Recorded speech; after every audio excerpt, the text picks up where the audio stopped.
Good morning, everyone, and welcome to another edition of Saturday Morning Coffee with Back to Basics Dog Training. For those of you who don't know me, first-time viewers, I'm Leon. I'm the head trainer here over Back to Basics Dog Training, and each and every Saturday morning, I bring you this live free Q&A session to answer all your dog training questions or concerns or behaviors on your dogs, whatever it may be. So, like I said, I'm always here every Saturday morning. Love doing this platform. I'm always super excited to do it. And we're going to jump into it. Like always, if you're watching now or later on the replay, type your comments. Let me know you're watching. Let me know where you're watching from. Give me a shout out. Say, hey, what's up? It's always great to know who's watching. So, like always, I'm going to start on something until I start seeing some questions pop up. Once I start seeing questions pop up, good morning, Andrea. How are you today? I'm going to, of course, as soon as questions pop up, once I hopefully finish the trend of thought, I will get to the questions as quickly as possible. So last week, somebody was watching on the replay, which I really do appreciate. And this young lady, Susan, asked me a really, really great question. And it's something I realized I haven't really addressed in this platform. So today we're going to address it. I always talk about rewarding the calm and bringing your dog's state of mind to calm, and only reward the state of mind that you want, never reward the excitement or the insecurities or whatever. And she asked me a great question. It's something I never even dawned on talking about is, well, how do you reward the calm state of mind? And I thought that was such a great question. So there's, of course, several ways you can do it. And you have to know your dog, and you have to know what your dog is telling you, and definitely understand how to read the state of mind of being calm. So, and I'm going to use the walk as the example. If you have a dog that loves to walk, loves going for the walk, it's the best thing in the world. So this dog loves going for the walk, but the state of mind is always way too excited to walk the dog comfortably, where you can have a good time walking the dog. It's not relaxing, it's stressful. Well, on the 5 steps of mastering the walk back to basic style, I outline you don't put the leash on the dog until the dog's in a calm state of mind. Well, the reward for being in a calm state of mind using that phase of mastering the walk would be putting the leash on your dog when it's in a calm state of mind. So the reward is actually putting the leash on your dog, because that's what they want us to do. No different than if we're talking about, I can't get guests in my house. My dog is so excited. They jump all over everybody. And when they're jumping, they're scratching. And a lot of dogs, when they're overly excited, nip a little bit. Well, how do we reward the dog for being calm for us to open the door? Well, when they're in a calm state of mind, they're rewarded because it is something that excites them. That guest coming in the house. Monty, what's behind door number 1? I always say. The reward is we open the door and we invite the guest in. So those are a couple of little ways to reward the dog's state of mind. And of course, you can also, if your dog is food motivated, use treats to reward a calmer state of mind. If whatever thing excites them or brings out some of their insecurities or their unsureness, I don't know if that's a real word, and they come through it. They're afraid to meet guests, but they come out from behind your legs to sniff the guests. You can give a treat. Your guest can give a treat to show the dog this was a good thing. I wouldn't do, when I'm dealing with insecure dogs, I wouldn't do a lot of verbal, definitely not a lot of verbal, because our verbal can actually create more of an issue than we really want with the dogs. But it's always rewarding the state of mind that you want. And like I said, there's a plethora of ways to do it. If it's about walking the dog and they get excited on the walk because they see another dog or they see a person or a leaf blows in front of them, we stop the walk, we have them sit, and when the state of mind is where you want it, the reward for being calm is we continue the walk. And it's real important, guys. I stress it week in, week out, and anybody who watches knows I talk about state of mind all the time. It's so important to really understand what your dog is saying when it's saying it. Denise, you can ask me any question you want. Nothing's off limits in this platform, so absolutely ask me a walking question. I'll be happy to answer it. Um, Walking to me, as everybody knows, whoever's followed me, is the most crucial part of dog walking, dog training, in my opinion. But definitely ask the question. I'll give you the best advice I possibly can. Um, so again, if your dog is excited, never reward that state of mind. And we make the mistake and we reward the state of mind when they're excited. Oh, they're happy to see us when we come home. So we pet them and they're all excited and they're jumping all over us. You're actually rewarding the state of mind you don't want in your dog.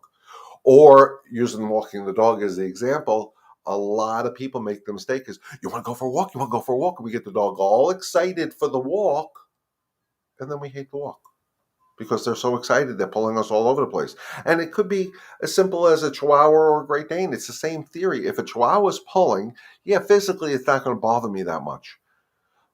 But it's not a healthy state of mind for the dog to be that excited on a walk. Holly is 3 and a small breed, 12 pounds. She loves to walk, but she starts chasing cars when they pass. Okay.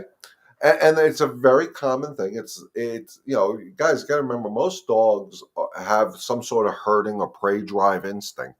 So chasing motion is a very common thing within the dog's DNA, their natural genetics. Um, but it's unacceptable. One, yes, she's a small breed dog, but if she was a larger breed dog, she could drag you into the car. God forbid the leash ever slips out of your hand. That's a recipe for disaster. So what I tell people to do when you have dogs that react to cars, I just worked with one a couple weeks ago. Uh, Definitely prey drive. Yeah, so you want to eliminate.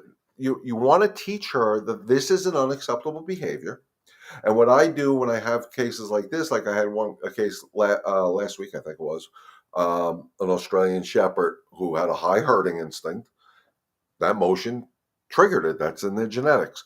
So what I did is I didn't go very far, but I walked out the house. I stayed back in the end of the driveway, and we watched cars go by. And of course, the dog reacted to every car. And every time, what I noticed most of the time, Denise, is as humans, we see the car first. And since Holly now reacts to the motion of the car, you start tensing up on the leash. You're getting ready for the the war before the little battle. So you start tensing up, and right away she's in guarded mode. She's going, okay, something's going up. Mom's tensing up. Yeah, okay.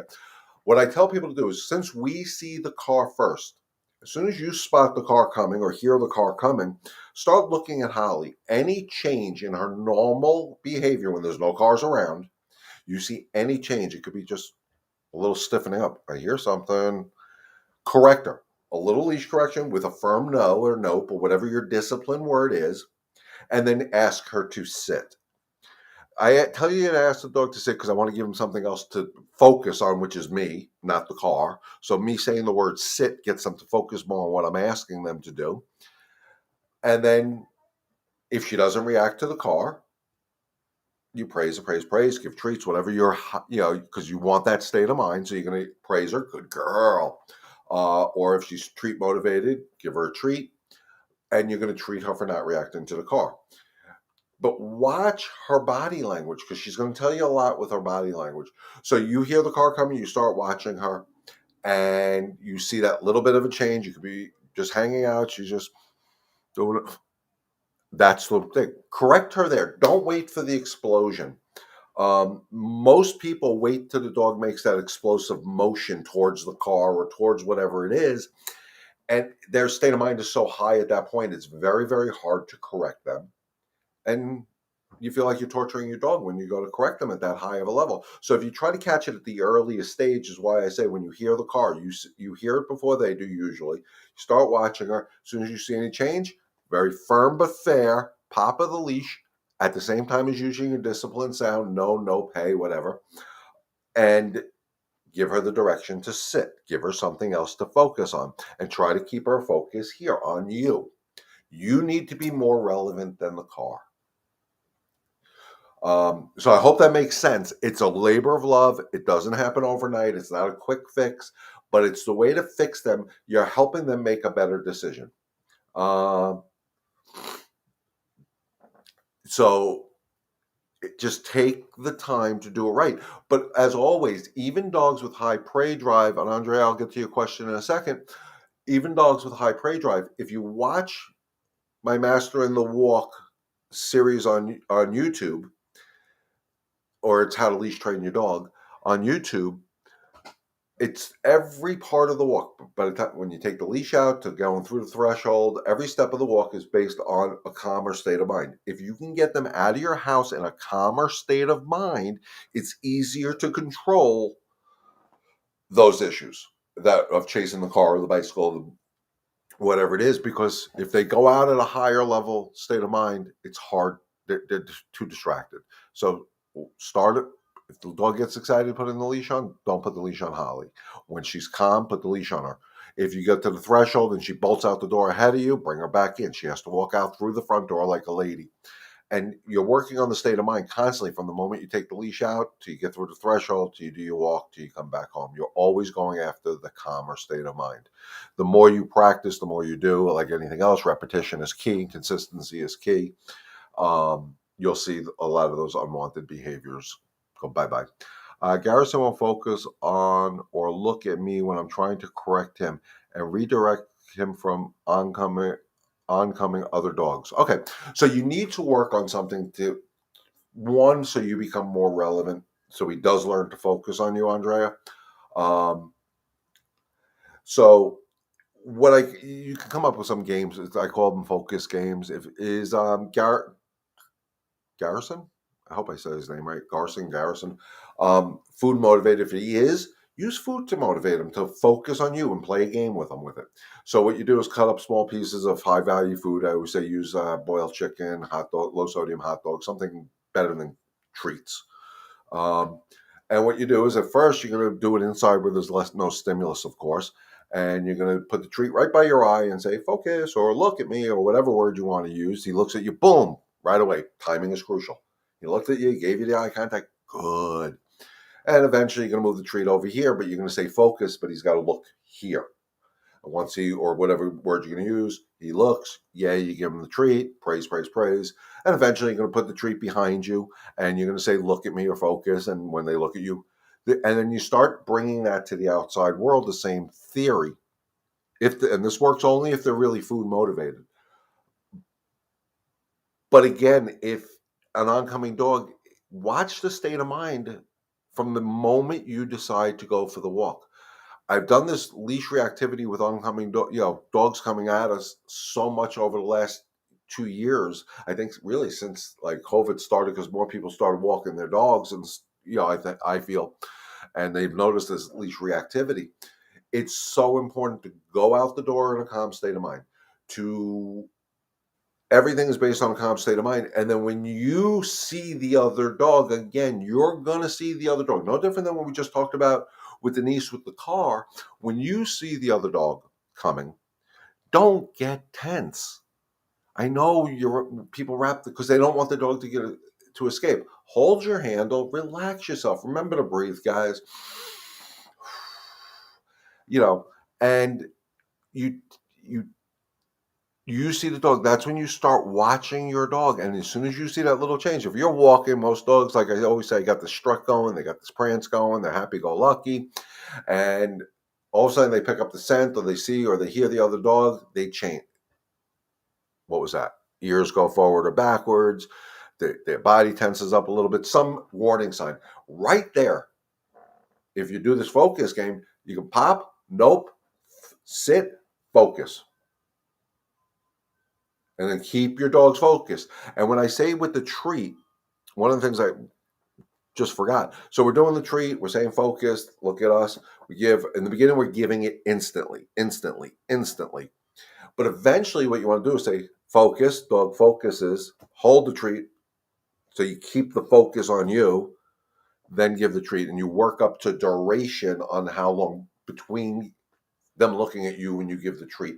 I hope that makes sense, because it's real important that you work up to the duration to have them hold that gaze to you longer and longer as the process goes on, because this way when we're outside in the real world and we're doing this and we say the word focus or look at me or whatever word you're going to use, it gives that dog that is our enemy a chance to pass by. They're still looking at me. The dog's passed. I can, so you got to figure that's going to be a couple, you know, 30 seconds. So the dog's got to be able to hold the focus, but you make it fun and make it a lot of fun.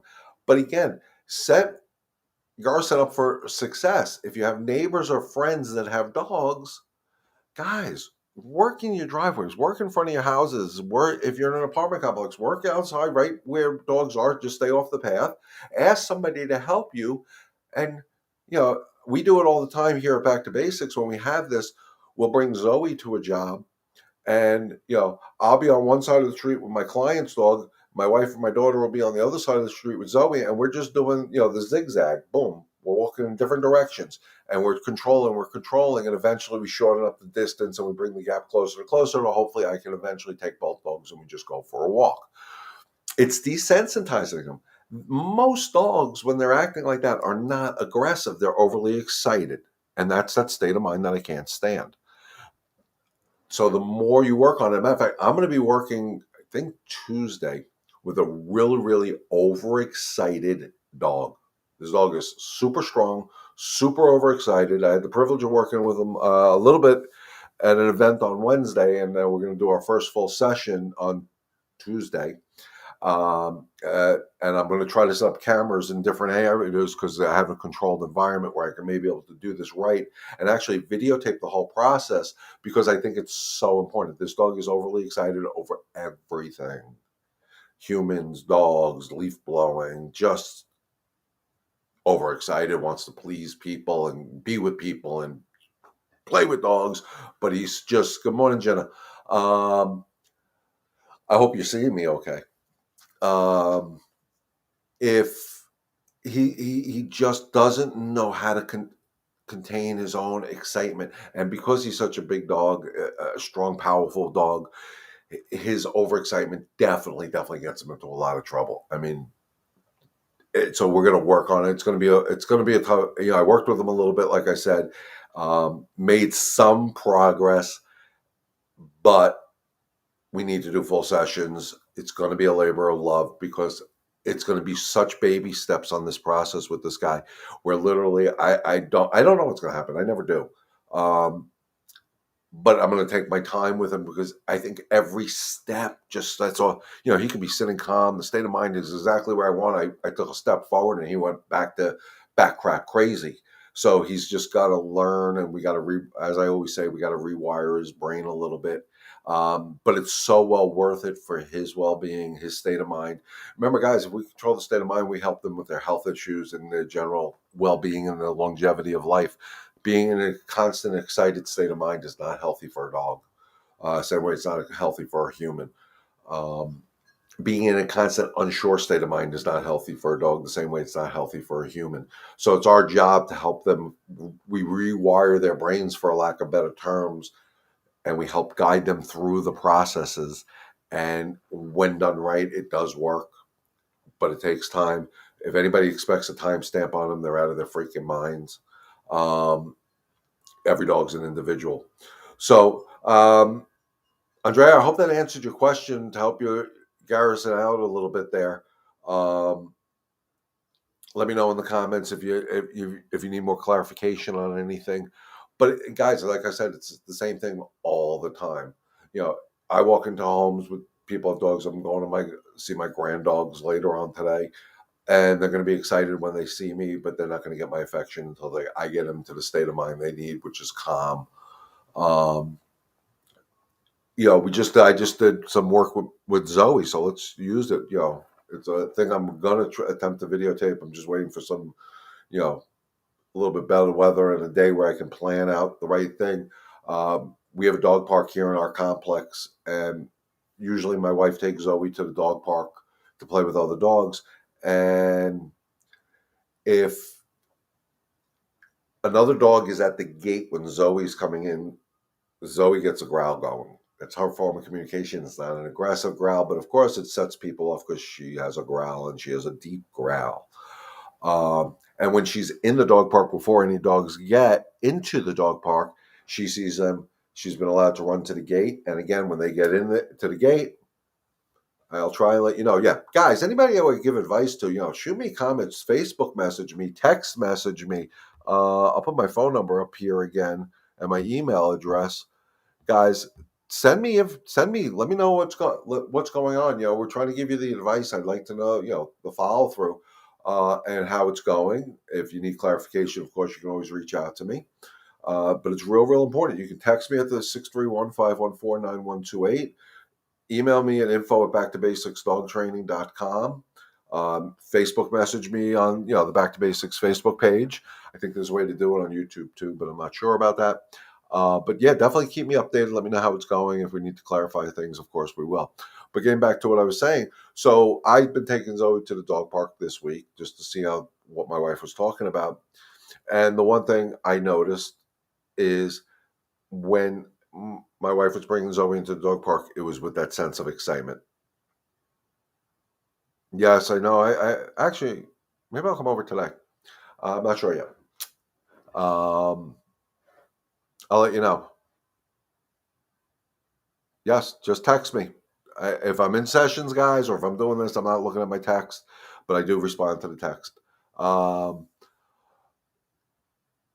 So a couple things I noticed because I asked my wife how she does it when she gets to the dog park. Hi, Kathy.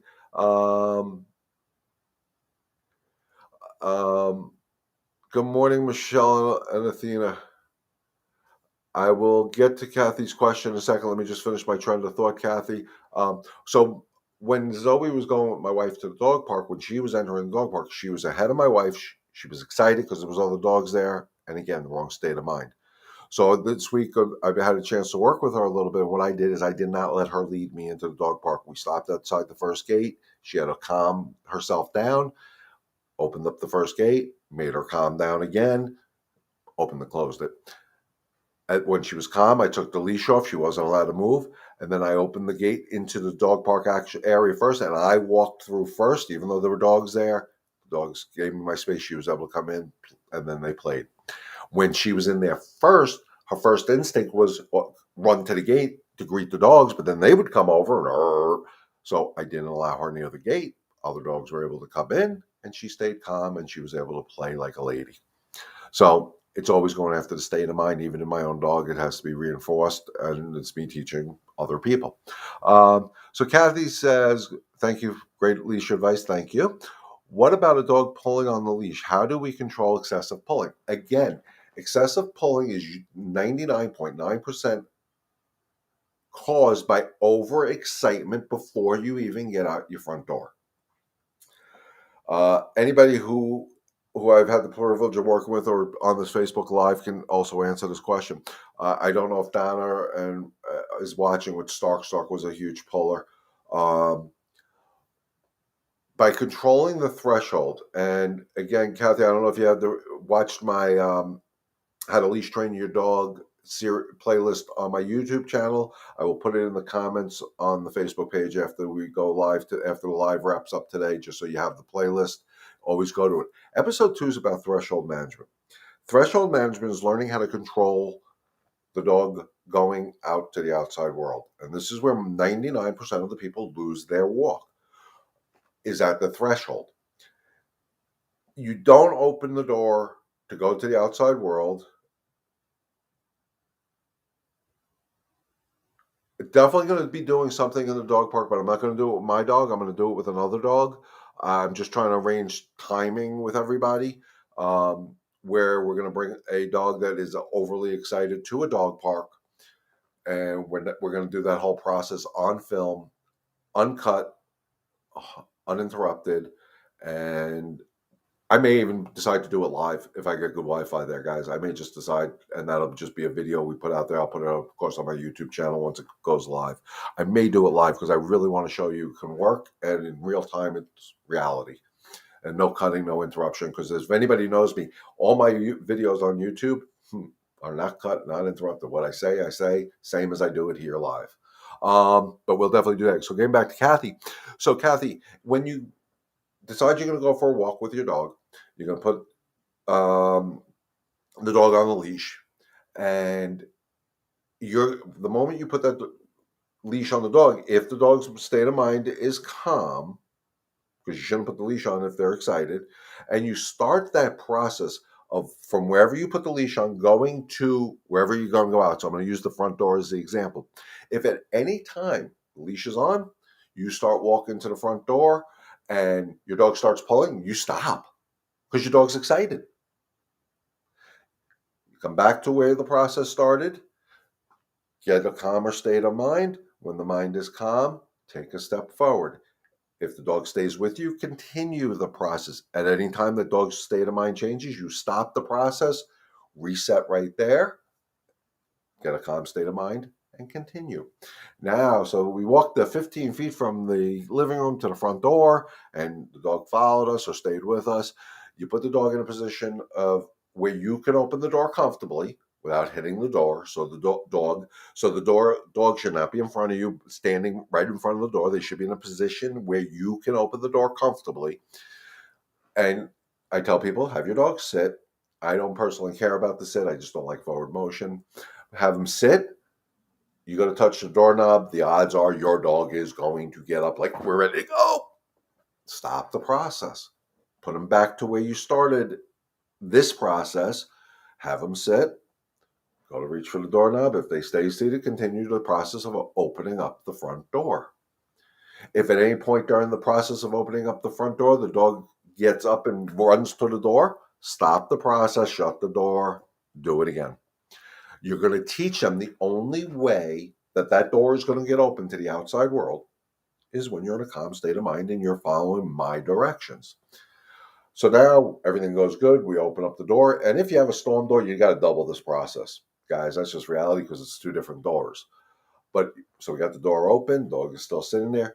You holding your handle, no tension on your leash, walk out the door.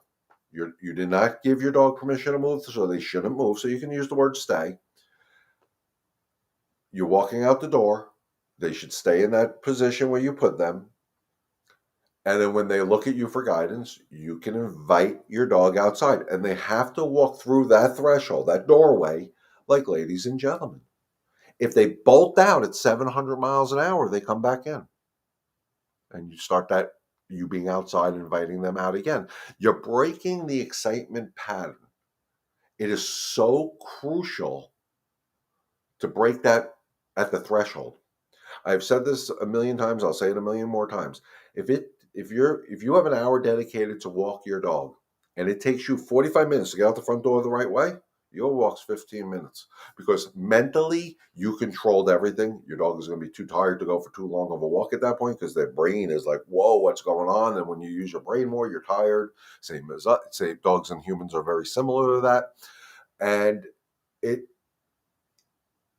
you will see that walk becomes more enjoyable because you're stopping that excited state of mind before we get to the outside world with all the stimulus. Because if you can't control there where there's little stimulus, how are you going to control it when there's so much more? Smells, things moving, sounds, whatever it may be. Excuse me. It's too hard. Don't try it. So again, I'll put the link to my playlist on the Facebook pages. I don't know which Facebook page people watch on. It doesn't tell me because I know this is sharing right now on 3 Facebook pages, but I'll put it on all 3 pages. It'll be a link to my YouTube channel. If you do go on, please subscribe. I need some subscribers. How to correct the excitement in the dog when guests enter your home. Okay. Great question. It goes back to the same thing as threshold management. If we can master threshold management on the walk, because we're going to teach that the front door area represents calm, it makes it a little easier to bring our guests in the house. But what you do is you set your dog up for success. You shut the doors, have a family member that lives in the house or a guest come over and ring the doorbell, knock on the door, whatever it may be. And we don't open that door while, in this case, Zoe is overly excited, because if you open the door while she's in an excited state of mind, it's Mati, what's behind door number 1? And we give them the prize. And then when your guests come in, and I know, you have grandchildren to deal with, but in reality, and she should be on a leash.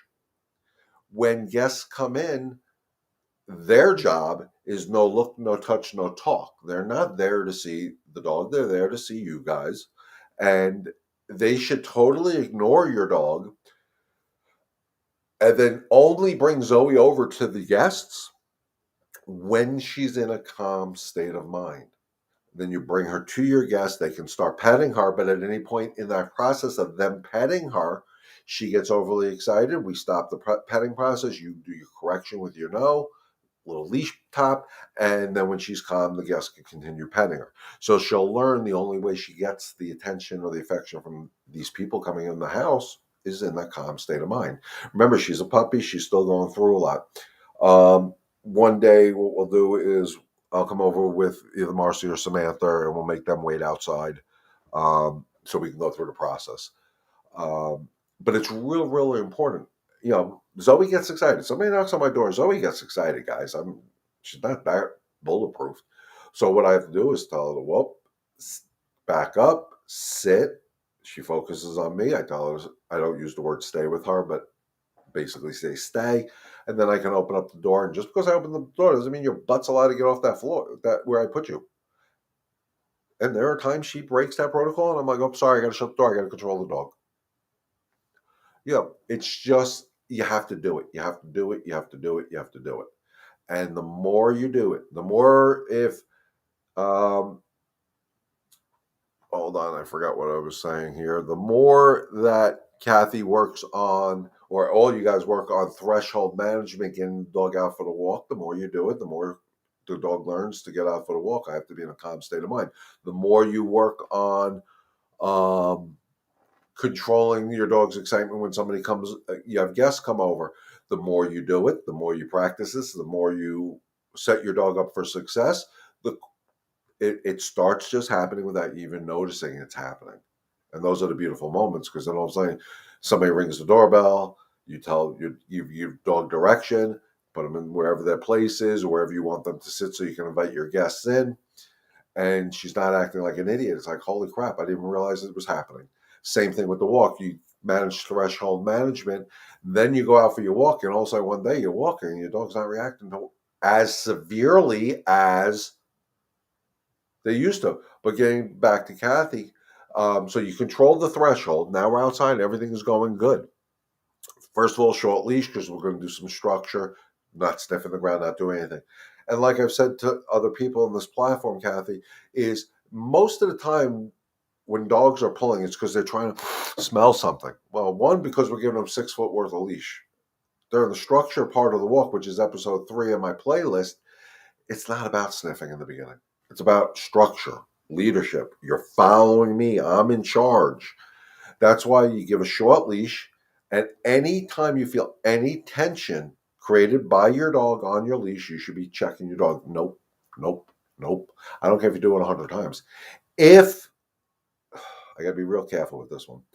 If I have a dog that I'm constantly doing, nope, nope, and it's just not working, they're trying to get ahead of me, nope, nope, nope.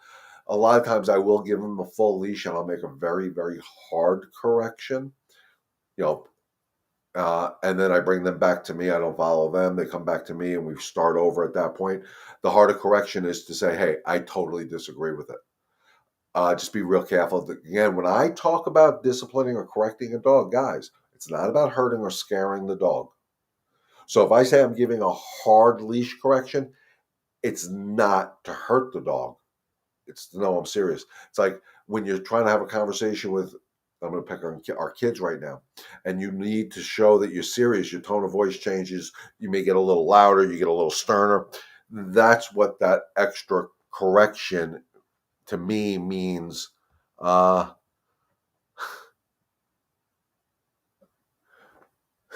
Zoe watches your live B2B, but she doesn't do what you want. She'll do it when I'm there. Again, it's the consistency. It's getting everybody in the home on the same page. There's a lot that goes into this, guys. I make it sound simple. I mean, if it was simple, everybody can do it. But the biggest thing is always check your own energy. I put this up here every week, and I'll put it up here again if I can find it. There it is. Energy, our energy is the most important form of communication we have with our dogs. These verbal things don't mean crap to the dog. If your dog is acting in any other state of mind but calm, you need to be calmer than your dog. You need to be calm. If you're not calm, if you're tense, if you're frustrated, if you're whatever is going through the human emotional gamut, if there's no consistency with this calm energy, if you're not calm, you can't expect your dog to be calm. So if you're projecting in your head that my dog is going to react to a car, to a dog, to everything, you're going to make that happen. I have a total different atmosphere attitude. When I work with a dog that's reactive to things on a walk, I see those things that it's normally reactive to, and I change the narrative. The narrative, instead of saying, "Oh crap, they're going to react to that dog," they're not going to react to that dog. It's a different energy. My energy stays very calm, and I visualize the goal I want because I'm a goal-oriented person when it comes to this, and my energy makes these actions happen. And it's so important, guys. Stop overthinking the process. Use the KISS theory that I always talk about. Keep it simple, stupid. It's so much easier. But the hard part is the consistency, not only in the techniques, but in the energy in the house for everybody involved with the dog has to be there. It's not okay that mom does it one way and dad does it another, and then the kids do it another way. We just confuse the living crap out of our dogs. We got to stop that. Consistency works. So, and that's the hardest part. I think I gave the example last week. I worked with a dachshund that once I got it out of the energy of the house for a little bit, it changed that quick. Didn't go into protection mode. I took it away from mom and dad. I took it out of the house, just right in front of their own house. And literally, when I got 15 feet out of the front door, that dog that was attacking me changed because we got away from the negative energy. And it's not any disrespect for the people I worked with. It's by that point, they were so frustrated with their dog's behavior. Well, of course, the energy is going to be negative. Once I got it out of the energy, out of where it thought it had to protect the mom and dad as well as the house, and that came from um,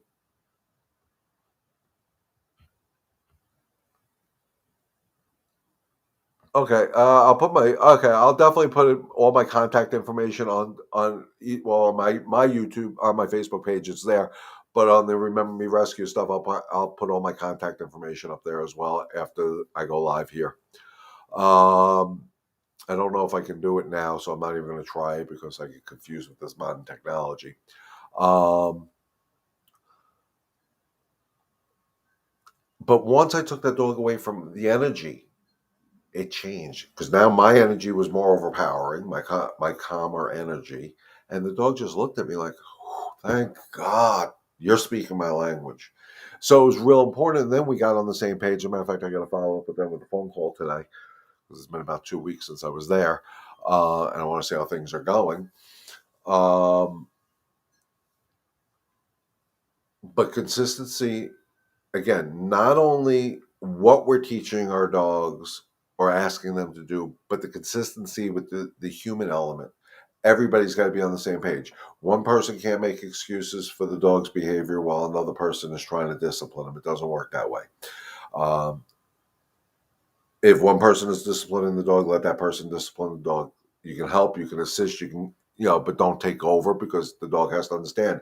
If Marcy's disciplining Zoe, I let her discipline Zoe. She doesn't do it as much as I think she should. Um, and I'm there for support. I don't take over. I'm there for support. When I'm disciplining Zoe, I don't expect anybody in my family to jump in. They can offer me their support, but don't take over because the dog has to understand that the discipline from everybody is the same. With the support of, in my case, I've been trying for 20 plus years, kid, and you've been trying longer. Um, if I took over when Marcy or my kids try to discipline Zoe, Zoe's not going to respect them as much as their pack leader. Um, when I'm correcting the dog. It's hard. I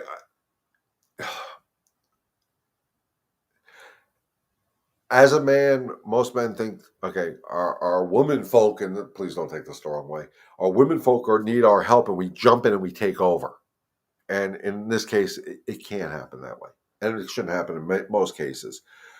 Guys out there watching, our women can handle it, unless it's something you think they're going to get hurt or something is really out of whack. Guys, we don't need to always jump in and take over. Let them do it.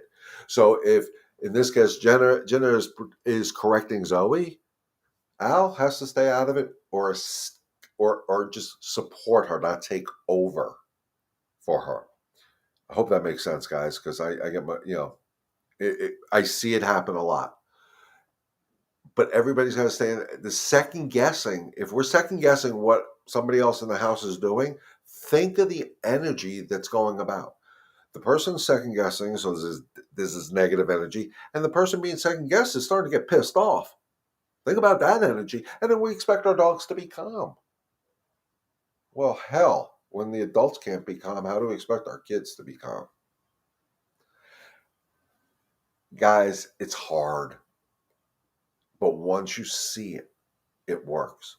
Zoe's a great dog. I know when I have Zoe, she's perfect. I mean, not perfect, but you know what I mean. Because she knows who I am now. And when I first walk into the house, sometimes she acts a little unsure of me. And that's okay. Don't feed into it. I know, she has a lot of insecurities that we need to work through. Let her work through them, but we have to guide her through them. And that's what we're doing.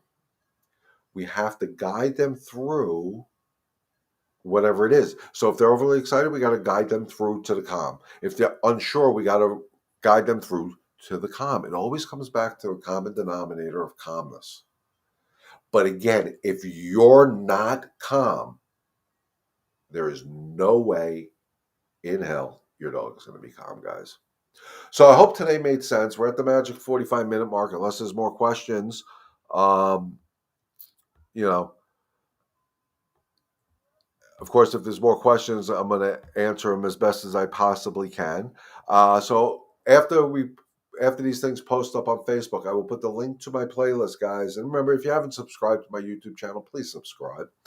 And I will put my contact information with my cell number and an email address in comments on all the platforms. So if you have to get in touch with me, texting, Facebook messaging are usually the best. I'll also, if I think I can do it on the Remember Me Rescue ones, I'll put a link to the Back to Basics YouTube Facebook page.